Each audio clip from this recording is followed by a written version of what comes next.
Hello केम छो मजा में छो घरे छो सेफ छो गुड। चलो तो शुरू करीशुं आज आपणे लेक्चर नंबर 9। बट आजना लेक्चरनी शुरुआत करता पहला जे दर वखते भूली जवाय छे ए काम पहला कर दईए। तो तमे मैं तमने जे आल्कोहोल फिनोल ईथर चेप्टर माटेना जे बोर्डना अने गुजकेटना क्वेश्चनोनुं पीडीएफ फॉर्मेट में लिस्ट मोकलावेलुं हतुं, जे पैकी तमे जे एक बे क्वेश्चन नहीं आवड़ता एम करीने मने रिप्लाय आपेलो छे तेमांथी एक क्वेश्चन हूँ तमने करावी दऊं एटले बीजा बे क्वेश्चन आ टाइपना तमने ऑटोमेटिकली आवड़शे। सवाल कंईक आवो हतो, लगभग क्वेश्चन नंबर 9 छे आ कि 23 ग्राम सोडियमनी एसटीपीए इथेनॉल साथे प्रक्रिया करवाथी खाली जग्या लीटर हाइड्रोजन मळशे। आवो कई क्वेश्चन छे। ओके चलो शुरू करिए। शुं कीधुं छे कि सोडियमनी इथेनॉल साथेनी प्रक्रिया। तो सौथी पहला तो तमने आनुं समीकरण लखता आवडवुं जोईए। आल्कोहोलनी सक्रिय धातु साथेनी प्रक्रिया समीकरण लखता आवडवुं जोईए। शुं तू समीकरण तो कि ज्यारे कोई आल्कोहोल तरीके अहींया कीधेलुं छे आपणने इथेनॉल, तो लखो समीकरण C2H5OH इथेनॉल नी प्रक्रिया कोनी साथे करवानी? सोडियम एटले वत्ता सोडियम धातु।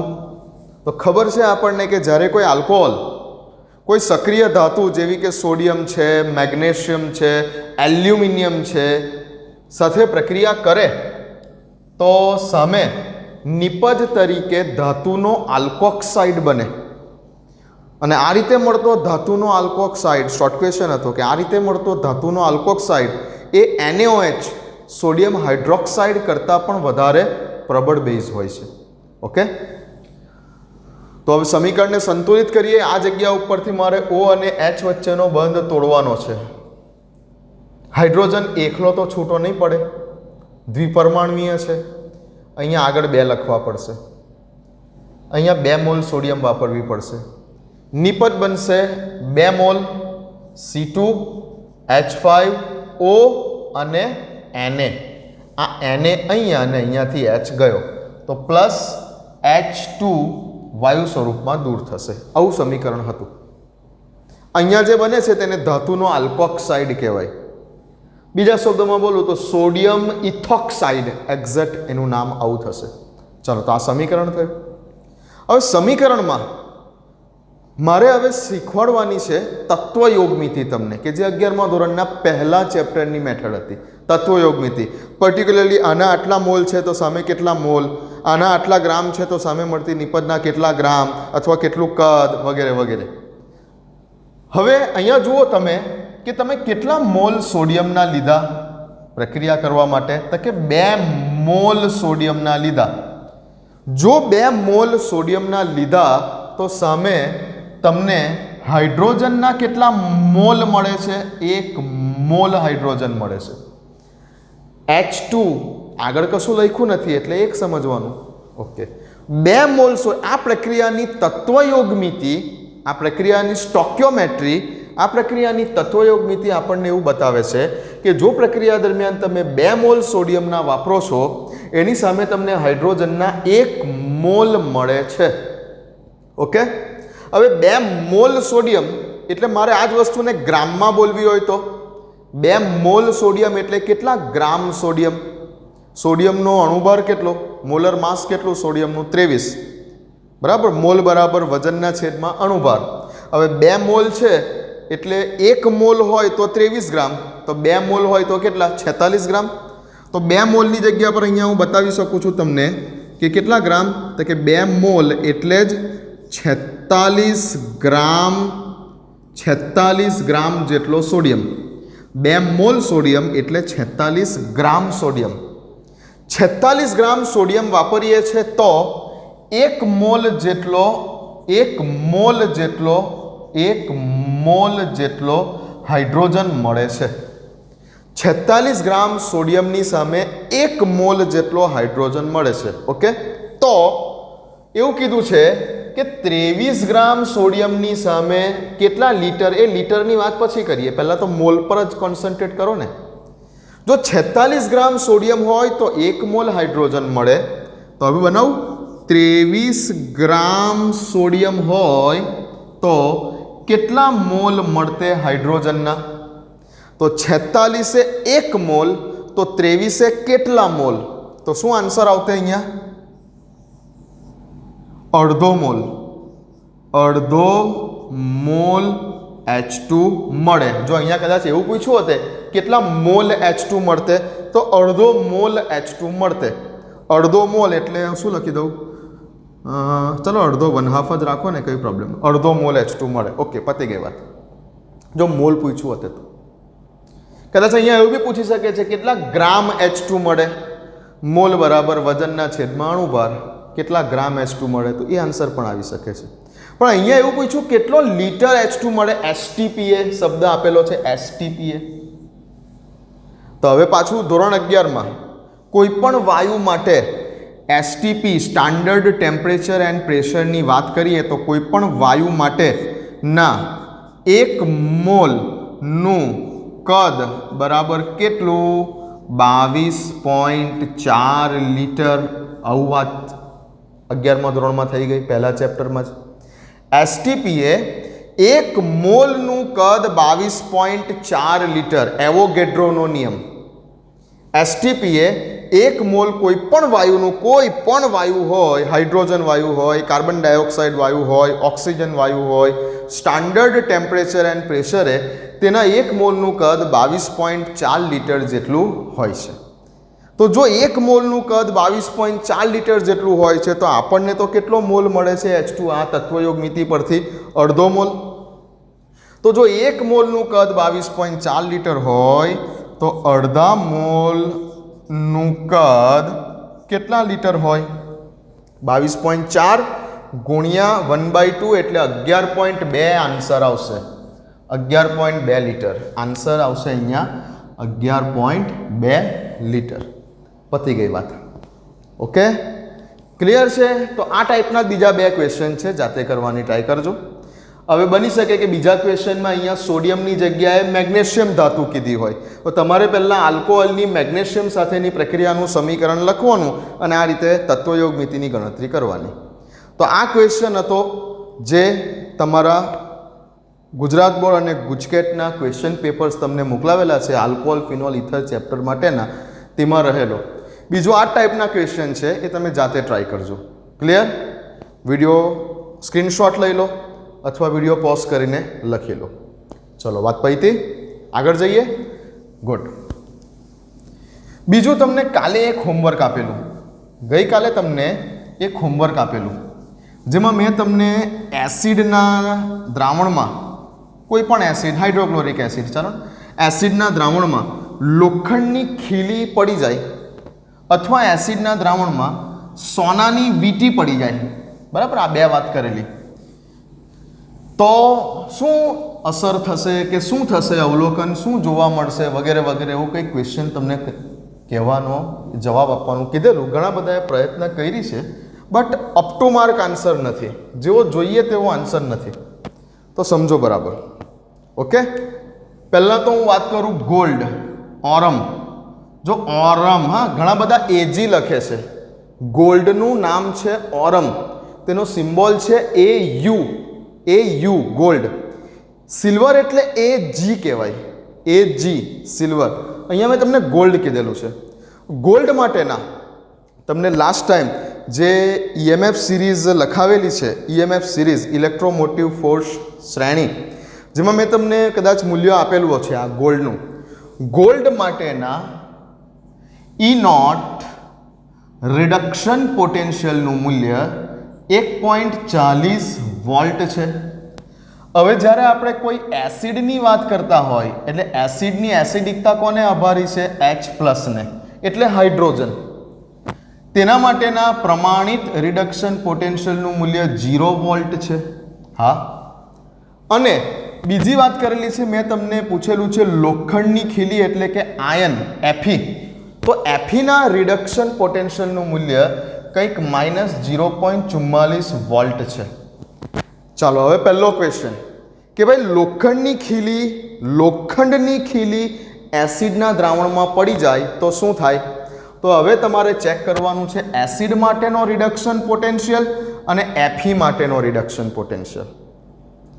EMF સિરીઝમાં જ ગોઠવાયેલા છે 3 3. હા, ઉતરતા ક્રમમાં મૂક્યા મૂલ્યો 1.40 0. આ ઓકે. હવે ઉપરથી નીચે તરફ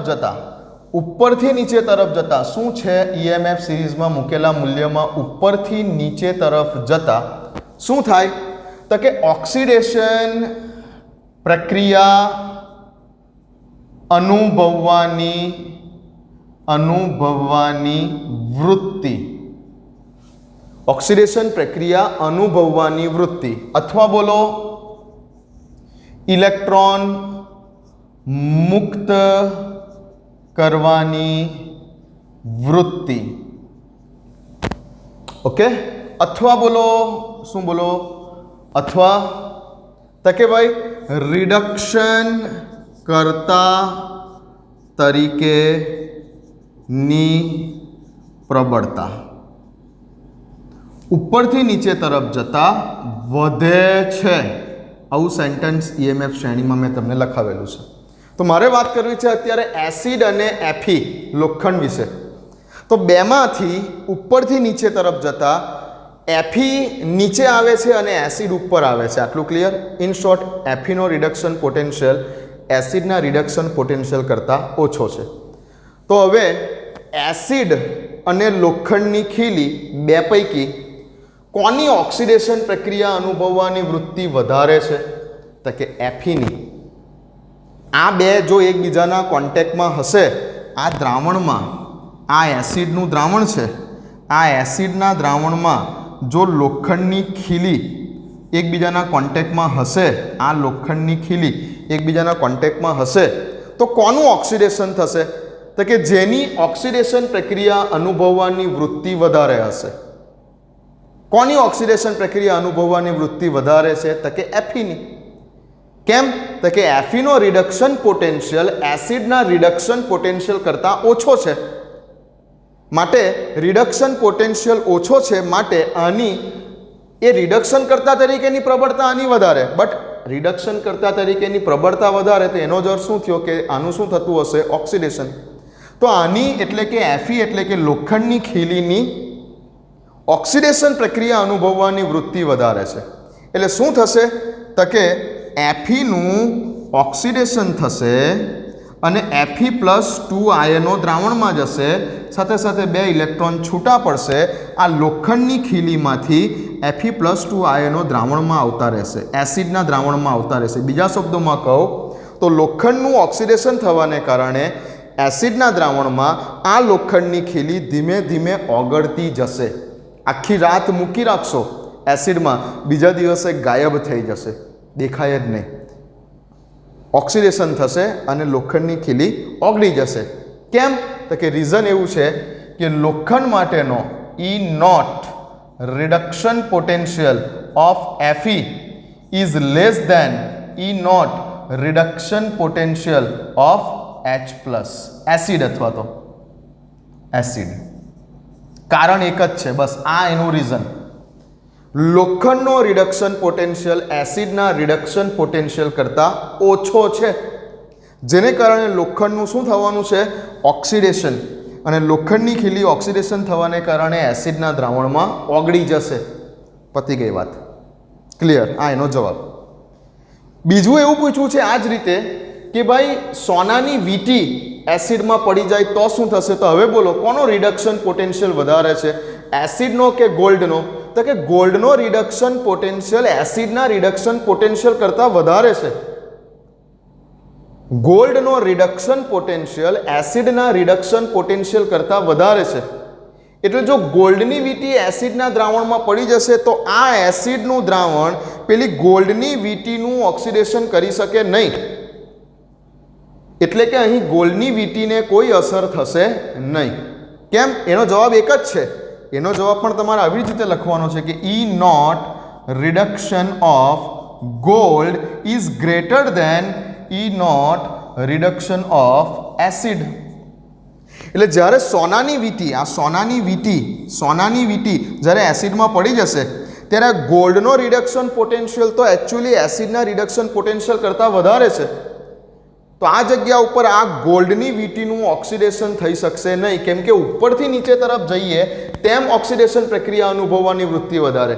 તો અહીંયા એસિડની કમ્પેરમાં એફીની ઓક્સિડેશન પ્રક્રિયા અનુભવવાની વૃત્તિ વધારે હતી, પણ ગોલ્ડની કમ્પેરમાં એસિડની વાત કરીએ તો ગોલ્ડની ઓક્સિડેશન પ્રક્રિયા અનુભવવાની વૃત્તિ એ એસિડ કરતાં કેવી છે? ઓછી છે.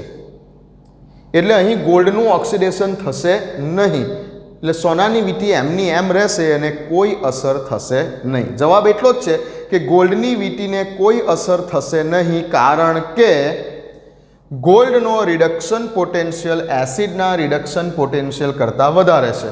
અને પેલાનો જવાબ એવો છે કે લોખંડની ખીલી એસિડના દ્રાવણમાં લોખંડનું ઓક્સિડેશન થઈને ઓગળતી જશે, કારણ કે લોખંડનો રિડક્શન પોટેન્શિયલ એસિડના રિડક્શન પોટેન્શિયલ કરતાં ઓછો છે.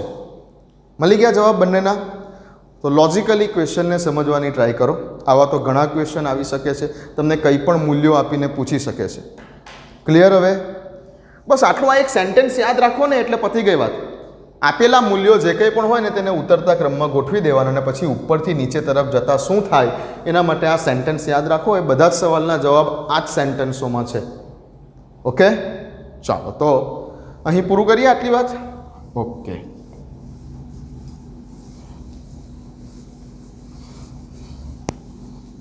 હવે આજે આપણે ચાલુ કરીએ છીએ આપણો લેક્ચર નંબર 9 અને આજના આપણા લેક્ચરનો ટોપિક છે, શું ટોપિક છે? નન્સ્ટ ઇક્વેશન, નન્સ્ટ સમીકરણ. શું છે ભાઈ આ નન્સ્ટ સમીકરણ? કેમ કે અત્યાર સુધી આપણે આ ચેપ્ટરમાં જે કંઈ પણ કોષ પોટેન્શિયલ શોધ્યો એ પ્રમાણિત કોષ પોટેન્શિયલ શોધેલો છે. પ્રમાણિત કોષ પોટેન્શિયલ શું શોધ્યું છે આપણે? ઈ નોટ સેલની વેલ્યુ શોધી છે. E naught cell. E naught cell એટલે શું? તો કે ઈ નોટ સેલ એટલે આપણો પ્રમાણિત કોષ પોટેન્શિયલ. પ્રમાણિત કોષ પોટેન્શિયલ ઈ નોટ સેલ આપણે શોધેલો છે. પ્રમાણિત શબ્દ કેમ લખ્યો? તો કે આ કોષનો પોટેન્શિયલ જ્યારે શોધ્યો હશે ત્યારે તાપમાન 25 ડિગ્રી સેલ્સિયસ હશે, દબાણ 1 બાર હશે, સાંદ્રતા 1 મોલર હશે. બધી જ સ્ટાન્ડર્ડ કન્ડિશનને ફોલો કર્યા બાદ આ કોષનો પોટેન્શિયલ શોધેલો છે, માટે તેને પ્રમાણિત કોષ પોટેન્શિયલ કહેવામાં આવે છે. ઓકે, બટ હવે મારે વાત કરવી છે કે ઈ નોટ સેલ ની જગ્યાએ ઈ સેલ. ઈ સેલ એટલે બિન પ્રમાણિત કોષનો પોટેન્શિયલ. તો પ્રમાણિત કોષ પોટેન્શિયલ અને બિન પ્રમાણિત કોષ પોટેન્શિયલ વચ્ચેનું સંબંધ દર્શાવતું સમીકરણ કે જેને આપણે હવેથી ઓળખીશું નન્સ્ટ સમીકરણના નામથી. નન્સ્ટ સમીકરણના નામથી. આ નન્સ્ટ નામના વૈજ્ઞાનિકે પ્રમાણિત અને બિનપ્રમાણિત કોષના પોટેન્શિયલ વચ્ચેનો સંબંધ દર્શાવતું એક સમીકરણ રજૂ કરેલ છે, જે સમીકરણને આપણે બોલીશું નન્સ્ટ સમીકરણ. તો શોર્ટ ક્વેશ્ચન, નન્સ્ટ સમીકરણ એટલે શું? શબ્દોમાં, પ્રમાણિત કોષ પોટેન્શિયલ અને બિનપ્રમાણિત કોષ પોટેન્શિયલ વચ્ચેનો સંબંધ દર્શાવતું સમીકરણ જેને નન્સ્ટ સમીકરણ તરીકે ઓળખાય છે.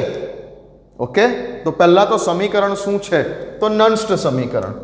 નન્સ્ટ સમીકરણ છે E cell is equal to E naught cell minus 0.059/n log of concentration of product divided by concentration of reactant.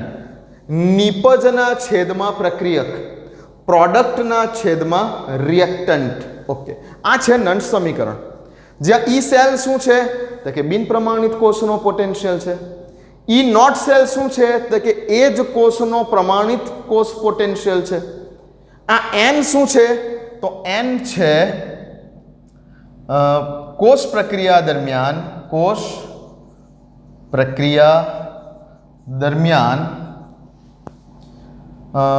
ફેરફાર પામતા ઇલેક્ટ્રોનની સંખ્યા, કેટલા ઇલેક્ટ્રોન એનોડમાંથી છૂટા પડે છે અથવા કેટલા ઇલેક્ટ્રોન કેથોડમાં રિડક્શન પ્રક્રિયા દરમિયાન એક્સેપ્ટ થાય છે, ઇલેક્ટ્રોનની સંખ્યા છે. સમીકરણ લખો તમે એટલે ઓલવેઝલી અમુક ઇલેક્ટ્રોન છૂટા પડતા હશે, અમુક ઇલેક્ટ્રોન મેળવાતા હશે, તે ઇલેક્ટ્રોનની સંખ્યા બતાવે છે. આ છે પ્રોડક્ટની સાંદ્રતાના છેદમાં રિએક્ટન્ટની સાંદ્રતા. કેમ કે આ તો બિનપ્રમાણિત કોષ છે, કોઈ પણ સાંદ્રતાએ શોધવામાં આવેલો કોષ પોટેન્શિયલ છે. પ્રમાણિત કોષ પોટેન્શિયલ હશે તો સાંદ્રતા નક્કી હશે કે 1 મોલર. જો પ્રમાણિત કોષ પોટેન્શિયલ હશે તો સાંદ્રતા નક્કી જ હશે કે 1 જ મોલર સાંદ્રતા. હવે જો સીધી વાત કરું, અહીંયા તમે 1 મોલર સાંદ્રતા લઈ લો, 1 મોલર સાંદ્રતા, આની સાંદ્રતા પણ 1 મોલર, આની સાંદ્રતા પણ 1 મોલર. ડાબી બાજુ જમણી બાજુ એનોડ કેથોડની સાંદ્રતા જો 1 મોલર લઈ લઈએ તો 1/1 એટલે 1, log 1 એટલે 0, એટલે આ આખું સ્ટેપ 0 થઈ જાય. તો E નોટ સેલ બરાબર E સેલ થઈ જાય. તો એક શોર્ટ ક્વેશ્ચન કે ક્યારે E નોટ સેલ બરાબર E સેલ થઈ જાય? તો કે જ્યારે બંને બાજુના એટલે કે એનોડ અને કેથોડની સાંદ્રતાઓ કેવી થઈ જાય? ક્યાં તો સરખી થઈ જાય. જેટલી સાંદ્રતા એનોડની એટલી જ સાંદ્રતા કેથોડ ઉપર રહેલા અર્ધકોષના દ્રાવણની, બંને સાંદ્રતાઓ જો સરખી થઈ જાય તો ઉપર નીચેની વેલ્યુ સરખી થઈ જાય. ઉપર નીચેની વેલ્યુ સરખી થઈ જાય તો કેન્સલ થઈ જાય એટલે 1 થઈ જાય. log 1 નો આન્સર 0 આવી જાય. 0 ની સાથે આ સંખ્યાને મલ્ટીપ્લાય કરો એટલે 0 થઈ જાય. તો E નોટ સેલ અને E સેલ બંને સરખા થઈ જાય. તો કઈ કન્ડિશનમાં E સેલ અને E નોટ સેલ બંને સરખા થાય? તો જ્યારે બંને બાજુના દ્રાવણોની સાંદ્રતા કેવી હોય? સરખી. બંને અર્ધકોષો જે દ્રાવણના સંપર્કમાં છે એ દ્રાવણની સાંદ્રતાઓ સરખી હોય તો E સેલ બરાબર E નોટ સેલ થઈ જાય. ઓકે, તો એની વેલ્યુ ખબર પડી ગઈ. હવે એકચ્યુઅલી આ વેલ્યુ શું છે? એકચ્યુઅલી આ 0.059 કેમ લખ્યા એનો આન્સર આપું છું. પહેલાં લખી લો. તો આ હેડિંગ આપો નંદ સમીકરણ. શું છે નંદ સમીકરણ? પ્રમાણિત કોષ પોટેન્શિયલ અને બિનપ્રમાણિત કોષ પોટેન્શિયલ વચ્ચેનો સંબંધ દર્શાવતું સમીકરણ એટલે નંસ્ટ સમીકરણ. આવું લખી લો. પછી નીચે સમીકરણ લખી લો. E સેલ બરાબર E naught cell minus 0.059/n log of product એટલે કે ક્ષાર સેતુ સમીકરણ લખો તમે તો પ્રોડક્ટ તરફ રહેલી સાંદ્રતાના છેદમાં રિએક્ટન્ટ પ્રક્રિયક તરફ રહેલી સાંદ્રતા. એન શું છે? તો કે કોષ પ્રક્રિયા દરમિયાન ફેરફાર પામતા ઇલેક્ટ્રોનની સંખ્યા. અને આ શું છે? E naught cell, E cell વગેરે લખી લો. હટી જાઓ, લખી લો. ચલો,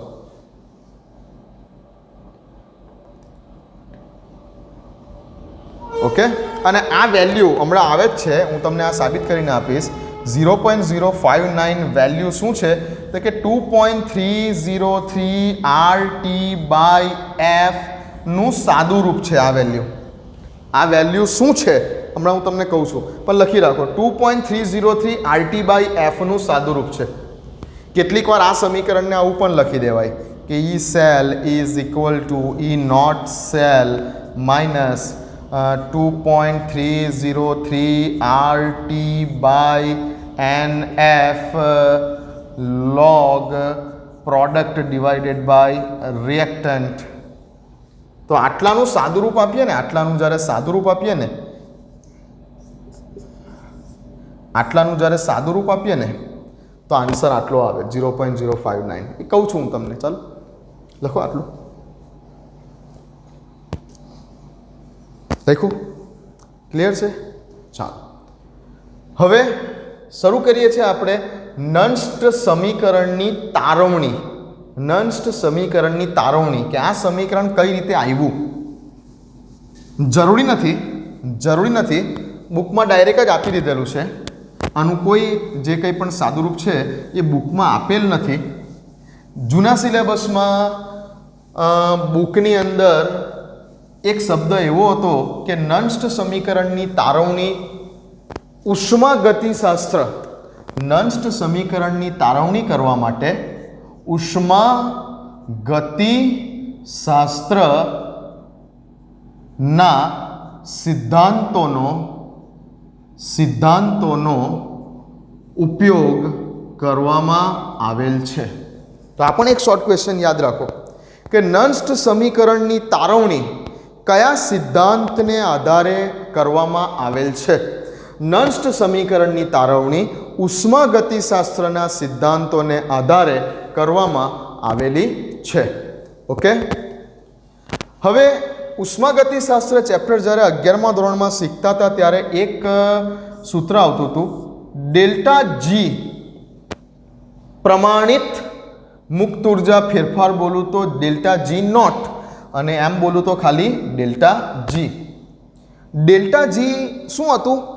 તો કે કોઈ પણ પ્રક્રિયા આપમેળે થશે કે આપમેળે નહીં થાય તે આપણે મુક્ત ઉર્જા વિધેયને આધારે નક્કી કરી શકતા હતા. કઈ રીતે? તો કે જો પ્રક્રિયા દરમિયાન delta G is less than 0, delta G less than 0, હા, ડેલ્ટા જી નોટ નહીં, ડેલ્ટા જી નોટ નહીં, ડેલ્ટા જી લેસ ધેન 0. જો ડેલ્ટા જી લેસ ધેન 0 તો પ્રક્રિયા આપમેળે થશે. આપણે આવું લખતા હતા. કઈ દિશામાં? તો કે પુરોગામી દિશામાં. જો ડેલ્ટા જી ગ્રેટર દેન 0 હોય તો પ્રક્રિયા આપમેળે થશે નહીં. કઈ દિશામાં? પુરોગામી દિશામાં જ. પુરોગામી દિશામાં જ આપમેળે થશે નહીં, પણ પ્રતિગામી દિશામાં આપમેળે થતી હશે. હા, જો ડેલ્ટા જી ગ્રેટર દેન 0 હશે તો. ડેલ્ટા જી ઇક્વલ ટુ 0 હશે તો શું ભાઈ? તો કે ડેલ્ટા જી ઇક્વલ ટુ 0 હોય તો આપણે બોલતા હતા કે પ્રક્રિયા સંતુલનમાં છે. આવું કંઈક 11મા ધોરણમાં વાત કરેલી. ઓકે, હશે. બીજું આપણે ડેલ્ટા જી અને કોસ પોટેન્શિયલ વચ્ચેનું સંબંધ દર્શાવતું એક સમીકરણ આપણે 11મા ધોરણમાં વાત કરતા હતા. શું હતું સમીકરણ? તો કે ડેલ્ટા જી બરાબર માઇનસ NF E સેલ. આવું એક સમીકરણ 11મા ધોરણમાં હતું. ડેલ્ટા જી બરાબર માઇનસ NF E સેલ, અને જો પ્રમાણિત સ્થિતિની વાત કરું તો ડેલ્ટા જી નોટ બરાબર minus NF E naught cell. Okay, પ્રમાણિત અવસ્થા લઈ લીધી બંનેની. આ 11મા ધોરણનું સમીકરણ છે, જ્યાં પ્રમાણિત મુક્ત ઉર્જા ફેરફાર છે, n એટલે ઇલેક્ટ્રોનની સંખ્યા છે, f ને શું કહેતા હતા? ફેરાડે. f એટલે શું? ફેરાડે. જેની વેલ્યુ કેટલી છે? 96,500 કુલમ્બ એપ્રોક્સિમેટ. એકચ્યુઅલી f એટલે શું? f એટલે 1 મોલ ઇલેક્ટ્રોનનો વીજભાર. 1 મોલ ઇલેક્ટ્રોનનો વીજભાર એટલે 1 ફેરાડે. 1 મોલ ઇલેક્ટ્રોનનો વીજભાર એટલે 1 ફેરાડે. હવે હું તમને યાદ કરાવું કે 1 ઇલેક્ટ્રોનનો વીજભાર કેટલો? લગભગ 1.6 × 10⁻⁻19 કુલમ. એક સિંગલ એક ઇલેક્ટ્રોન, હા, એક ઇલેક્ટ્રોનનો વીજભાર કેટલો? 1.6 × 1.6022 × 10⁻⁻19 કુલમ. એક્ઝેક્ટ વેલ્યુ આ છે ભાઈ, મને ખબર છે, પછી ભૂલ નહીં કરતા આમાં. 1.6022 × 10⁻⁻19 પર લખો ને, 1.6 × 10⁻⁻19 કુલમ. તો જો એક ઇલેક્ટ્રોનનો વીજભાર આટલો છે, જો એક સિંગલ એક ઇલેક્ટ્રોનનો વીજભાર આટલો છે, તો આ પેલા મુલિકનના ઓઇલ ડ્રોપ એક્સપેરિમેન્ટ ઉપરથી શોધેલો છે ભાઈ. આ 11મા ધોરણમાં ચેપ્ટર નંબર 2માં આ થિયરી છે, બરાબર. મુલિકનના ઓઇલ ડ્રોપ એક્સપેરિમેન્ટ ઉપરથી ઇલેક્ટ્રોનનું જે છે માસ શોધાયેલું હતું, અને માસ ઉપરથી પછી આગળ જતા વીજભાર શોધાયેલો હતો, વગેરે વગેરે. આ થિયરી છે 11મા ધોરણની. ચાલો, તો મુલિકનના ઓઇલ ડ્રોપ એક્સપેરિમેન્ટ ઉપરથી શોધવામાં આવેલો ઇલેક્ટ્રોનનો જે છે તે આ વીજભાર છે. હવે એક ઇલેક્ટ્રોનનો વીજભાર આટલો છે, તો 1 મોલ ઇલેક્ટ્રોનનો વીજભાર કેટલો? હવે 1 મોલ ઇલેક્ટ્રોન એટલે કેટલા ઇલેક્ટ્રોન? 1 મોલ કેળા, 1 મોલ સફરજન, 1 મોલ ચીકુ, કોઈ પણ વસ્તુના 1 મોલ એટલે કેટલા? તો કે ભાઈ 6.022 × 10⁻23. Avogadro number. 1 મોલ. તો 1 મોલ ઇલેક્ટ્રોન એટલે આટલા ઇલેક્ટ્રોન કહેવાય. तो जो सिंगल एक इलेक्ट्रॉनનો વીજભાર આટલો, तो 1 મોલ એટલે કે આટલા ઇલેક્ટ્રોનનો વીજભાર બરાબર કેટલો? તો ગણતરી કરશો તો લગભગ 96,486 કે 87 સમથિંગ જવાબ આવશે. આટલા કુલમ, આટલો જવાબ એક્ઝેક્ટ આવશે જો આ ગણતરી કરશો તો. 96,485 કે 86 કે 87 વગેરે જવાબ આવશે તમારો. અને 96,486 કે 87 જે આવે તે જવાબ રાઉન્ડ ફિગરમાં લખેલું છે 96,500 કુલમ, જેને 1 ફેરાડે કહેવાય. તો 1 ફેરાડે એટલે શું?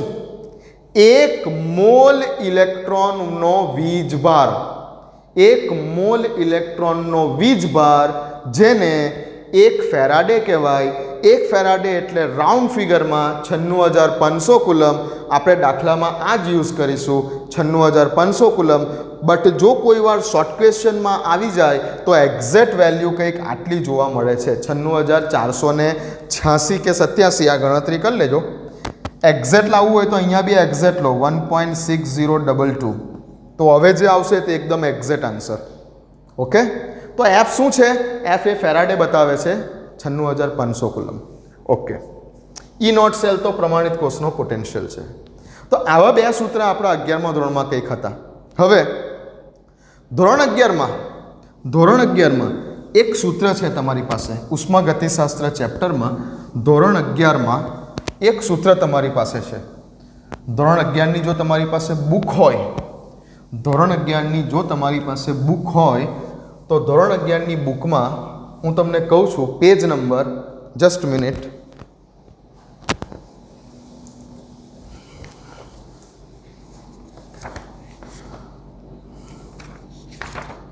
ઉષ્માગતિશાસ્ત્ર ચેપ્ટરમાં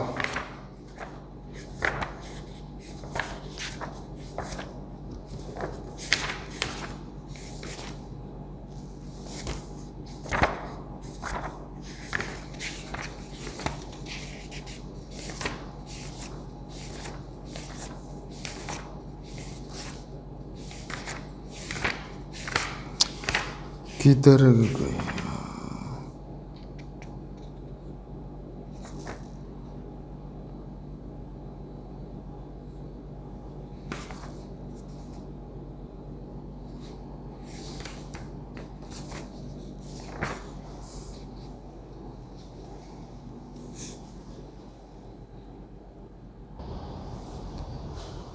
चलो तो यस, उष्मागतिशास्त्રમાં નહોતું એકચ્યુઅલી. ઉષ્માગતિશાસ્ત્રમાં જે સૂત્ર હતું, ઉષ્માગતિશાસ્ત્રમાં જે સૂત્ર હતું તે સૂત્ર કંઈક આવું હતું. એકચ્યુઅલી આ સૂત્ર પણ તે વખતે બુકમાં નહોતું, પણ મેં તમને કરાવેલું. ડેલ્ટા જી બરાબર -NFE સેલ, અને બીજું મેં તમને લખાવેલું ડેલ્ટા જી નોટ બરાબર -NFE નોટ સેલ. આ ઉષ્માગતિશાસ્ત્રની અંદર મેં તમને લખાવેલા સૂત્રો છે. બટ હવે જે સંતુલન નામનું ચેપ્ટર છે આપણું, સંતુલન નામનું ચેપ્ટર 11મા ધોરણમાં ચેપ્ટર નંબર 7, એમાં પેજ નંબર 202 ઉપર કંઈક આવું સૂત્ર છે, કંઈક આવું સૂત્ર છે કે delta G is equal to delta G naught plus RT ln K. આવું સૂત્ર છે. પેજ નંબર 202 ઉપર તમને આ સૂત્ર જોવા મળશે. ઓકે, ચાલો હવે K એટલે તો શું? સંતુલન અચળાંક. જ્યારે પ્રક્રિયા સંતુલન સ્થિતિમાં હોય ત્યારે. બટ મારે અહીંયા લખવું છે કે સંતુલન સિવાયની કોઈ પણ અવસ્થાએ, સંતુલન સિવાયની બીજી કોઈ પણ અવસ્થાએ જો મારે ગણતરી કરવી હોય તો મારે Q લખવો પડે, રિએક્ટન્ટ કોન્સ્ટન્ટ. આ કોઈ પણ સાંદ્રતાએ સંતુલન સ્થિતિમાં નથી પહોંચી પ્રક્રિયા, ત્યાંની કોઈ પણ સાંદ્રતાએ આપણને આન્સર આપે છે આ Q.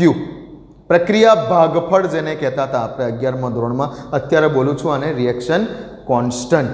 સંતુલન અવસ્થા નહીં, સંતુલન સિવાયની કોઈ અવસ્થા માટે, સંતુલન સિવાયની કોઈ પણ સાંદ્રતાએ અમુક પ્રક્રિયા 25% પૂરી થઈ, પ્રક્રિયા 70% પૂરી થઈ, 80% પૂરી થઈ. સંતુલન અવસ્થા સિવાયની બીજી કોઈ પણ અવસ્થાએ ગણતરી કરવી હોય તો આપણે ક્યુ વાપરતા હતા. તો આવું એક સૂત્ર તમને પેજ નંબર 202 ઉપર જોવા મળે છે. 11મા ધોરણની વાત છે. આપણે અહીંયા આવી જઈએ. હવે અહીંયા ln ફંક્શન છે. ln ફંક્શનની જગ્યા પર જો મારે log લખવું હોય તો કે ભાઈ delta G is equal to delta G naught plus ln ની જગ્યાએ log કરવું હોય તો 2.303 RT log Q. આવું થશે. આ પેજ નંબર લખી લીધું હશે કે આ સૂત્ર મેં ક્યાંથી લીધું. અદ્ધર તો લીધું નથી, 11મા ધોરણમાંથી ડાયરેક્ટ ઉપાડેલું છે આ સૂત્ર. ચેપ્ટર નંબર 7 પેજ નંબર 202 ઉપરથી. ઓકે, તો આવું કંઈક આવે છે. હવે ક્યુ એટલે પ્રક્રિયા ભાગફળ જેને બોલતા હતા ક્યુ, જે છે કોઈ પણ કન્ડિશનમાં પ્રોડક્ટના છેદમાં રિએક્ટન્ટની સાંદ્રતાનો ગુણોત્તર બતાવે છે. ક્યુ પ્રક્રિયકના છેદમાં નિપજ. ઓકે, હવે ધ્યાન આપો.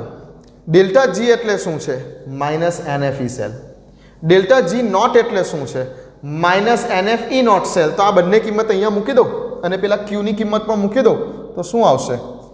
Minus NFE cell is equal to minus NFE naught cell plus 2.303 RT log product એટલે કે નિપજની સાંદ્રતાના છેદમાં પ્રક્રિયકની સાંદ્રતા. ઓકે, હવે સમીકરણ ને બંને બાજુએ માઇનસ NF થી ભાગતા. આ આખા સમીકરણને બંને બાજુએ માઇનસ NF થી ભાગી નાખો. માઇનસ NF તો ઓલરેડી છે, ભાગ્યા માઇનસ NF કરીશ, NF કેન્સલ થઈ જશે, બાકી રહેશે E સેલ. આને ભાગીશ, માઇનસ NF તો અહીંયા પણ છે, પાછું માઇનસ NF વડે બંને બાજુએ ભાગીશ, NF કેન્સલ થઈ જશે, માઇનસ માઇનસ પ્લસ થઈ જશે, બાકી રહેશે E નોટ સેલ. હવે અહીંયા પ્લસ છે, આ આખું પદ છે, આખા પદને માઇનસ NF થી ભાગીશ એટલે પહેલાં તો આ પ્લસના માઇનસ કરીશ. ઓકે, હવે 2.303 RT ભાગ્યા NF આવું આવશે કંઈક. 2.303 RT ભાગ્યા NF આવું આવશે કંઈક. અને log પ્રોડક્ટના છેદમાં રિએક્ટન્ટ આવે છે. આટલી વાત ઓકે. હવે ફાઇનલી આ સૂત્રમાં જો હું તાપમાન T બરાબર 25 ડિગ્રી સેલ્સિયસ એટલે લગભગ કેટલું 298 કેલ્વિન લઈ લઈશ. જો આરની વેલ્યુ કેટલી 8.314 લઈ લઈશ અને એફની વેલ્યુ સમથિંગ 96500 કુલમ લઈ લઈશ. જો હું આ સૂત્રમાં આરની વેલ્યુ, ટીની વેલ્યુ અને એફની વેલ્યુ, આરની વેલ્યુ, ટીની વેલ્યુ અને એફની વેલ્યુ આટલી મૂકીશ તો ફાઇનલી મારો જે આન્સર આવશે એ ફાઇનલી મારો આન્સર કંઈક મેં જે સૌથી પહેલાં સૂત્ર લખેલું, કયું સૂત્ર લખેલું અહીંયા બતાવી દઉં.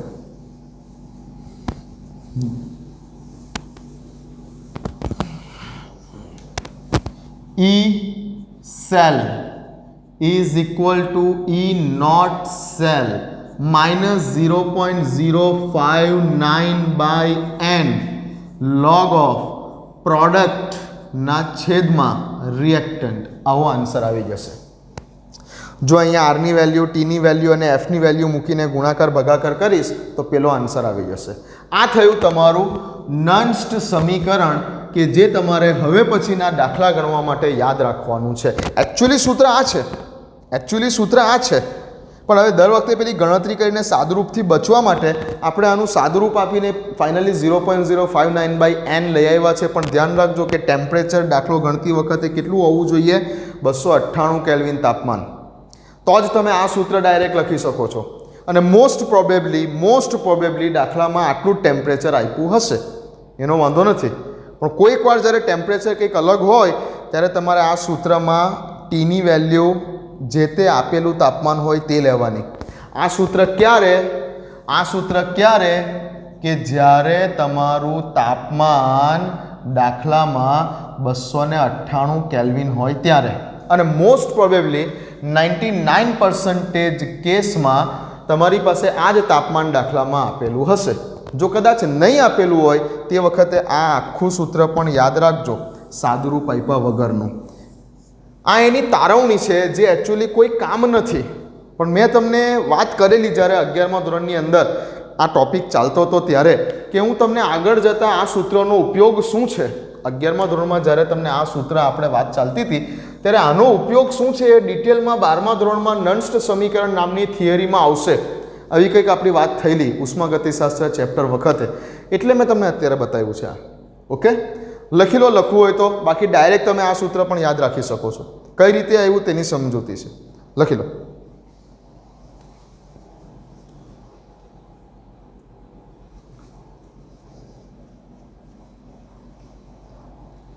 ઓકે, તો આ થઈ આપણી નન્સ્ટ સમીકરણની તારવણી.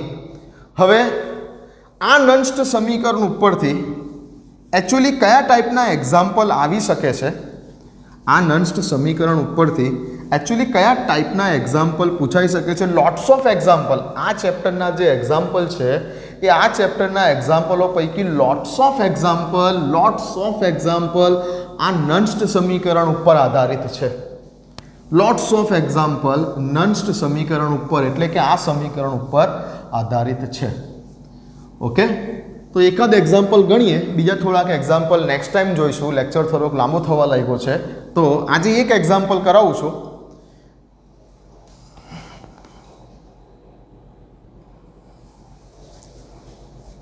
ચાલો, તો ચોપડીમાં પેજ નંબર 73, કોયડો નંબર 3.1.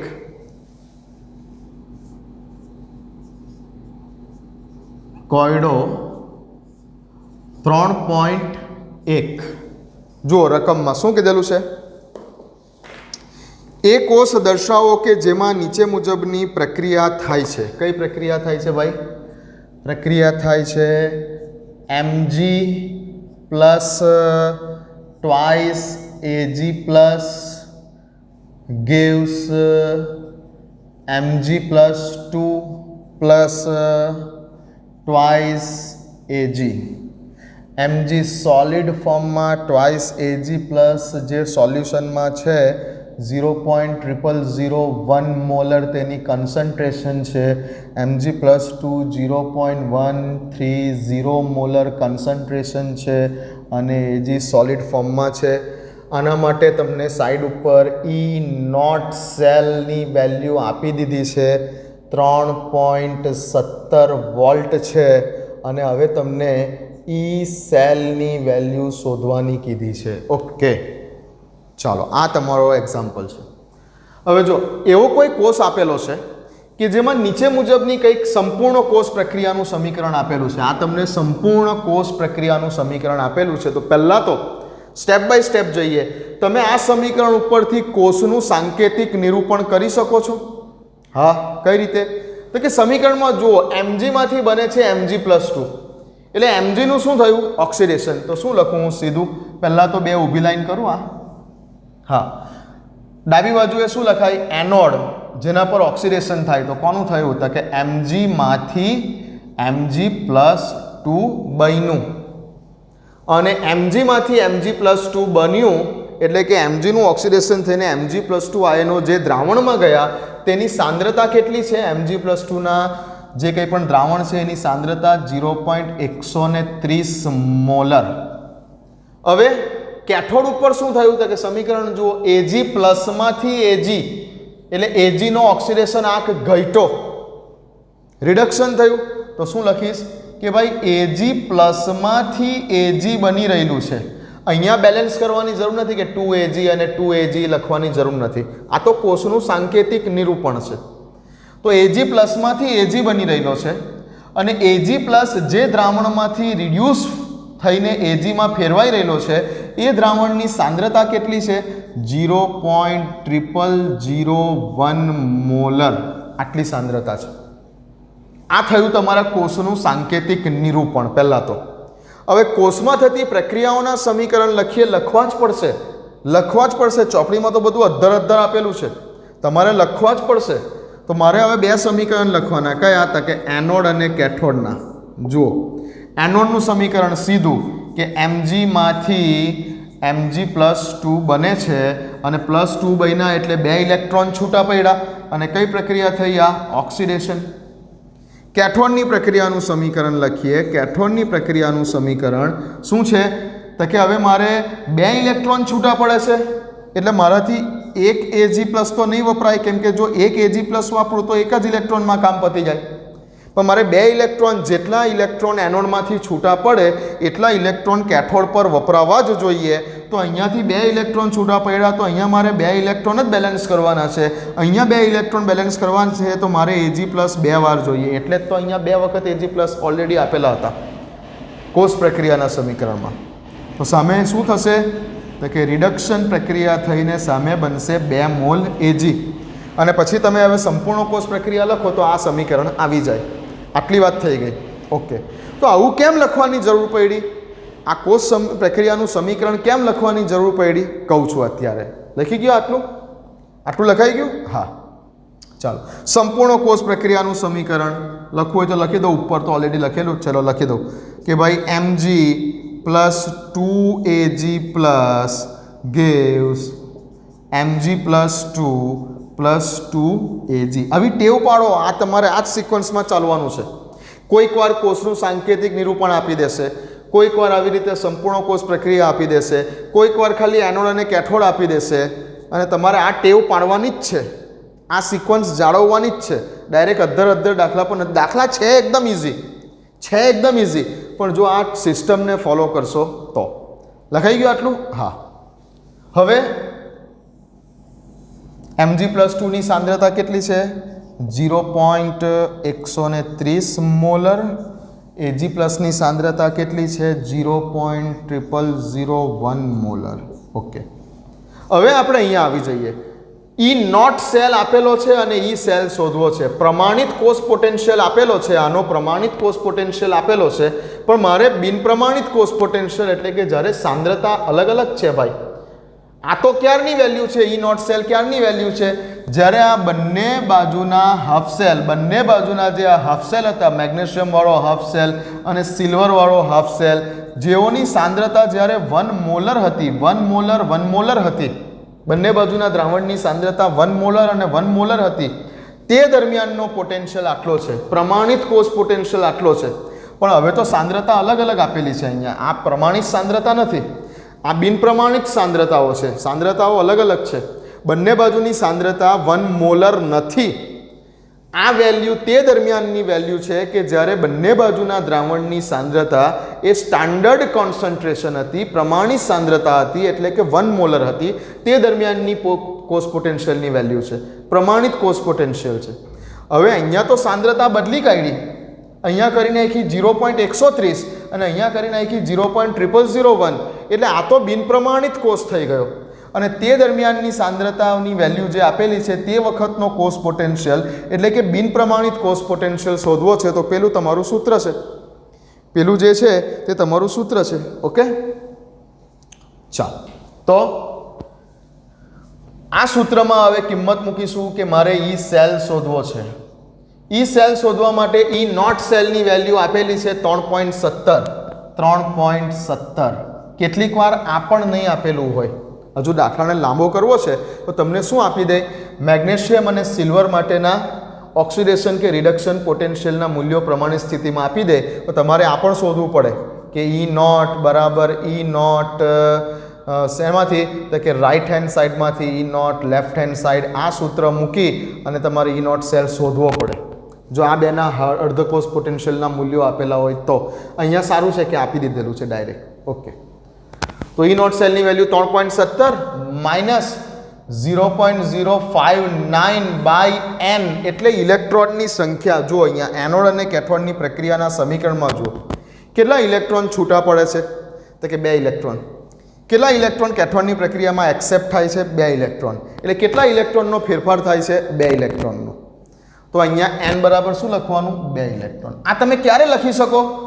જ્યારે તમે આ પ્રક્રિયાઓના સમીકરણ લખો ને તો જ તમને સમજ પડે. એટલે કીધું કે અધ્ધર નહીં કરવાનું. n બરાબર 2 ઇલેક્ટ્રોન લખ્યા. લોગ ઓફ પ્રોડક્ટના છેદમાં રિએક્ટન્ટ, એના માટે તમારે સંપૂર્ણ કોષ પ્રક્રિયાનું સમીકરણ જોવાનું છે. સંપૂર્ણ કોષ પ્રક્રિયાનું સમીકરણ જોવાનું છે. નિપજ અને પ્રક્રિયક.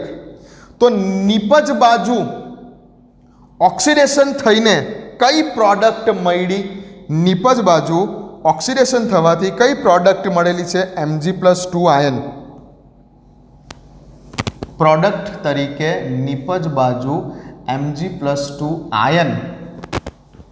સાંદ્રતા શેની છે? જેની સાંદ્રતા છે તે જ બતાવવાનું છે. હવે કે કેમ અહીંયા એજી નહીં લે? અરે એજી પ્લસ આ બાજુ છે પ્રક્રિયક બાજુ, જેની સાંદ્રતા આપેલી છે ને તે જ વેલ્યુ બતાવવાની છે. કેમ કે શું છે? પ્રોડક્ટની સાંદ્રતાના છેદમાં પ્રક્રિયકની સાંદ્રતા, આપણે મોટા કૌંસમાં જેને બતાવીએ તેને સાંદ્રતા કહેવાય. તો પ્રોડક્ટ બાજુ કોની સાંદ્રતા છે? Mg+2ની. પ્રક્રિયક બાજુ કોની સાંદ્રતા છે? Ag+ની. જેની સાંદ્રતા છે તે જ લખવાનું. કેમ અહીંયા એજી નહીં લખ્યું? ખબર પડી? કેમ કે સાંદ્રતા Mg+2ની આપેલી છે, તો આપણે પ્રોડક્ટ બાજુ Mg+2 બતાવ્યું. પ્રક્રિયક બાજુ કોની સાંદ્રતા છે? Ag+ની છે આપેલી સાંદ્રતા 0.0001. તો શું લખીશ? Ag+ની સાંદ્રતા બટ સાંદ્રતાનો વર્ગ. કેમ? 2Ag+. 2Ag+. 11મા ધોરણમાં આવું હતું કે A વત્તા 2 વખત B gives 3 વખત C વત્તા 4 વખત D. મારે આ પ્રક્રિયા માટે Qની વેલ્યુ શોધવી છે, તો C નો ઘન લખતા હતા ઇન્ટુ Dની 4 ઘાત લખતા હતા ઇન્ટુ A નો A લખતા હતા ઇન્ટુ B નો વર્ગ લખતા હતા. આવું યાદ આવે છે? સંતુલન અચળાંક કે પ્રક્રિયા ભાગફળ શોધતી વખતે આવું કરતા હતા. યાદ આવે છે? હા. તો એ જ વસ્તુ અહીંયા કરી મેં. આ જગ્યા ઉપર Ag+, પણ Ag+ કેટલી વાર છે? 2 વાર છે, તો Ag+ની 2 ઘાત. ચાલો, ઈ સેલ બરાબર 3.17 માઇનસ આને ભાગાકાર કરો. આનો ભાગાકાર કરો કેટલા આવે? કેલ્ક્યુલેટર કઈ છે મારું?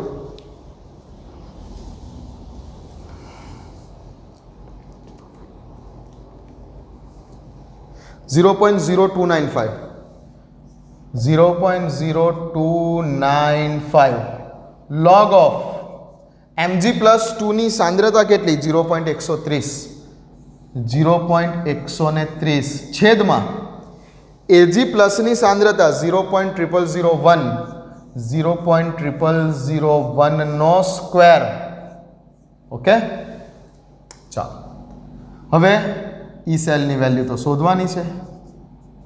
3.17 એઝ ઇટ ઇઝ માઇનસ 0.0295. હવે આટલાનું સાદુરૂપ આપીએ. તમે આનો લોગ જોઈને આટલાનો સાદુરૂપ આપો.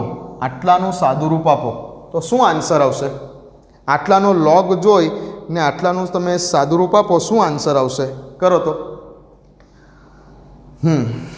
0.130 divided by 0.0001. Okay, divide by 0.0001. Okay, log answer 7.11. 7.11 something.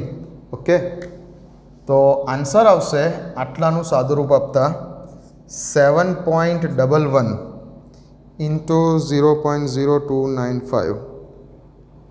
0. E cell is equal to 3.17 minus આ બેનો ગુણાકાર કરશો, આન્સર આવશે 0.209. 0.209 એન્ડ માઇનસ તમે ફાઇનલ આન્સર લાવશો તો આન્સર આવશે 2.96. આ તમારો બિન પ્રમાણિત કોષનો પોટેન્શિયલ 2.96 વોલ્ટ. ઓકે, ચલો ખ્યાલ આવ્યો અહીંયા? તો આ ટાઈપના એક્ઝામ્પલ, હજુ આ તો એક એક્ઝામ્પલ છે, આજે સમય ઓછો છે, એક એક્ઝામ્પલ કરાવું છું. આ ટાઈપના બીજા ઘણા એક્ઝામ્પલ નેક્સ્ટ વિડીયોમાં કરીશું. આપણો નેક્સ્ટ વિડીયો કમ્પ્લીટલી નંસ્ટ સમીકરણ ઉપર આધારિત દાખલાઓનો રહેશે. બધા જ ટાઈપના દાખલા તમને નંસ્ટ સમીકરણ પર આધારિત મારે કરાવી દેવા છે. નેક્સ્ટ વિડીયોમાં કમ્પ્લીટલી આપણે બધા જ ટાઈપના દાખલાઓ નંસ્ટ સમીકરણ પર આધારિત બધા જ ટાઈપના દાખલાઓ પતાવી દઈશું. ઓકે, ચલો દાખલો પૂરો કરો.